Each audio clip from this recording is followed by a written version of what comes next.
talk a little bit about the fluctuation of feelings, emotions, and thoughts. It came to me that when our feelings and thoughts and emotions are high, or we like it, then we feel kind of safe and happy, and we also are more safe in an environment with others. But when we are not, when our thoughts and feelings, emotions are down, we have a preference to perhaps stay alone and not to be with others. And then also a lot of the times when we have the negative fluctuation of the thoughts, the emotions, or the feelings, then we can also make decisions that's not necessarily the best for us.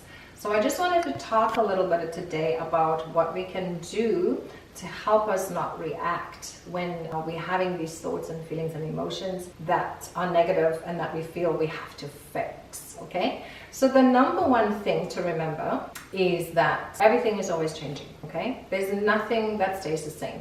You can't put your foot in the same river twice because it just keeps flowing, okay? So for us then to think that we should always feel happy, that our feelings and emotions and thoughts should always be up is not sensible, because it doesn't work like that. As a human being, we have what we call fluctuating thoughts, fluctuating emotions and feelings. They can all obviously be impacted by people, by places, by things. So that's okay. The outside has an impact on us, but we are still at the core of it responsible for how we react. So I've noticed a lot of people, when they're not feeling good, they make choices and decisions that later they regret. So what can we do to help us not fall into that trap? I've probably said it 100 times, one of the best ways, best tools that can help us is the tool of meditation, of course. When you start a meditation routine in your daily life, then it helps you to slow down the thinking process. So the thinking process then can also trigger the feelings and emotions.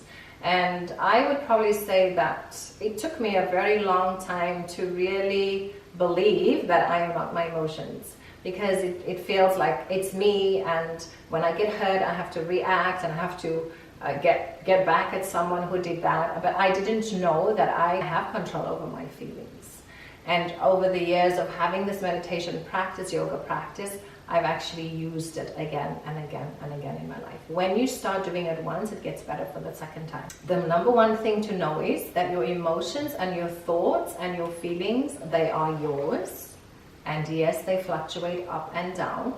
And it's kind of like the sun is always there, but sometimes you have clouds that cover the sun. So your being is always there. You're never touched by these up and down fluctuations of the thoughts, because they're like the clouds, they come and they go. So you don't want to make decisions based on these negative thoughts, feelings and emotions that they're going to pass anyway within 24 hours at least. It's not going to stay the same. I guarantee it to you. It's medically not possible.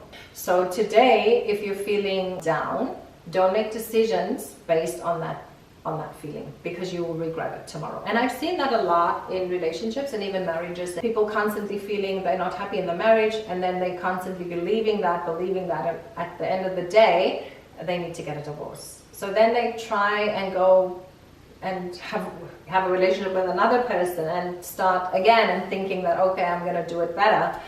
And again, their emotions and feelings and thoughts get triggered, and again, they go through that same story. So wouldn't it be better for us if we can then say, let me try and change my emotions. Let me try, not even change it, to just start to observe it. And when you start to observe it through the observation, you're already changing it. So bringing awareness to what is going on in yourself is going to help you, rather than to change the outside. Because I think we've already all know this, that changing the outside maybe fixes things temporarily, but not on a long-term basis. So you want to become in control of these emotions and thoughts as much as you can. When I say that, in control, is you want to be able to observe them. The observation is going to help you to overcome them. You don't need to change them, you just have to observe them. And to know that they are fluctuating, they're going up and down. Tomorrow it's going to be like this, the next it's going to be like that. You don't have to base your life and your happiness on them. Like the yogis that actually say that, try and find that middle ground. And you know where this is based in? What I like and what I don't like. So I don't like it when I'm feeling down, and I like it when I'm feeling up. So I'm going to try to chase those feelings and those things that give me those feelings that make me feel up, and I'm going to push away those feelings that put me down. So again, if you can get behind that and understand that they are your likes and your dislikes, and actually you made them up. You made them up. So perhaps when something is coming into your life, if you don't like it, observe it. Why don't I like it? Like, go into yourself. That's going to help you. If there's something you do like and you can't have it, you're overreaching for it and you're running after it, ask yourself, why am I doing that? So that's the process of trying to understand your backstory. What is pushing you to run towards some things and what is pushing you to push other things down. So that's your responsibility. And I guarantee it to you, if you practice this, you're going to see your life is automatically going to improve. Because when you make decisions based on these feelings and thoughts and emotions that are negative, almost always we regret it. Take some time out. Don't rush into making decisions when you're not feeling okay. And most of all, I want to say to you, really, it's okay to have the fluctuation in the emotions, thoughts, and feelings. It's not a bad thing. It's supposed to be like that. We can't have the same feeling, emotion all the time. That's not having the human experience. We're supposed to have the ups and downs, the ebbs and the flows. Oh, look at nature. Nature reveals all the secrets of life to us. Look at nature. Nature has all different seasons. It's not summer every day. It's not winter every day. It's not spring every day. It keeps changing. Like there's an ebb and a flow to life. So in the winter time, the trees, the flowers, they're all kind of sleeping, right? And in the springtime, they start to wake up and they start to bloom and blossom. And in the fall, the leaves fall again, and then again that process starts. The leaves go into the ground, and the ground then again goes into the roots, and then roots go up, and then it goes back into the leaves. So there's a cycle of life. So trying to force your life to be always up is not the answer.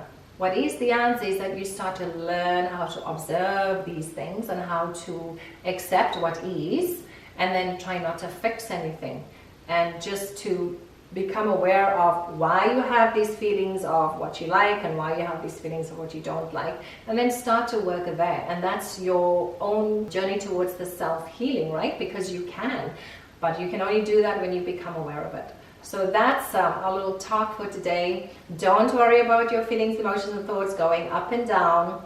Know that it's part of life, and just learn to stay back and to watch them, to observe them, and then you can make better choices. So you're not going to be, oftentimes, yes, we have to act, but we are not reacting anymore. So I'll leave you with that message. If you like my little talk today, click on the subscribe button here, and I will see you next time.